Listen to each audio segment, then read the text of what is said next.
Meghan marque la bise à William et la clapoince avec Harry pour l'Anzac Day.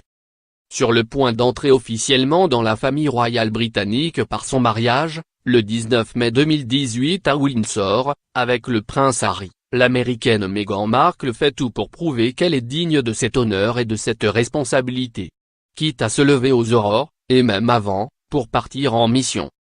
Mercredi 25 avril 2018, la journée a commencé très tôt pour Harry et Meghan, qui ont assisté à 5 heures du matin à un service commémoratif dans le cadre de l'Anzac Day. Chaque année à cette date, la journée de l'Anzac, pour Australians en New Zealand Army Corps, rend hommage en premier lieu aux membres des corps d'armée australiens et néo-zélandais ayant combattu lors de la terrible bataille de Gallipoli, 1915, durant la Première Guerre mondiale et plus largement à tous les Australiens et Néo-Zélandais qui ont servi et sont tombés au champ d'honneur dans des conflits et des opérations de maintien de la paix. Couverte d'un long manteau gris de la marque canadienne Smith agrémenté du coquelicot emblématique du devoir de mémoire dans tout le Commonwealth et d'un chapeau noir, Meghan Markle se joignait à Harry à l'Arc de Wellington, derrière Buckingham Palace et ses jardins, entre le mémorial de guerre australien et son pendant néo-zélandais. L'ex-héroïne de la série Sweetie a découvert un autre rituel,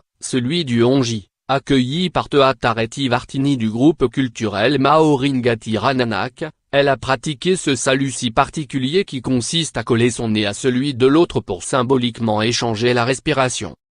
Moins de 48 heures après s'être recueillie en l'église Saint-Martin-in-Tefield à la mémoire de Stephen Lawrence, jeune homme noir de 18 ans victime en 1993 d'un crime racial, le couple s'affichait à nouveau avec gravité. À l'issue de la cérémonie, qui a duré 45 minutes, le prince de 33 ans est allé déposer une gerbe sur le mémorial australien, à la mémoire de ceux qui ont fait l'ultime sacrifice et de ceux dont la vie a changé à tout jamais. Harry, pouvait-on y lire. Meghan et lui ont enfin signé un registre commémoratif, avant de se préparer pour leur deuxième engagement de la matinée. Toujours dans le cadre des célébrations de l'Anzac Day, les fiancés se sont ensuite présentés au cénotaphe de Whitehall, où le prince Harry a de nouveau déposé une gerbe, cette fois au nom de la reine Elisabeth II. Après une parade militaire incluant la participation de vétérans de guerre et de leurs familles, il poursuivait à l'abbaye de Westminster, où une messe d'action de grâce était célébrée. Moins matinal que mais pas forcément plus reposé puisqu'il venait de passer les 2 premières nuits à la maison avec son bébé né lundi 23 avril, le prince William les y a rejoints, ce qui a donné lieu à une scène qui a marqué les observateurs, la bise, très chaleureuse, à sa future belle-sœur, assortie d'une main bienveillante sur son épaule.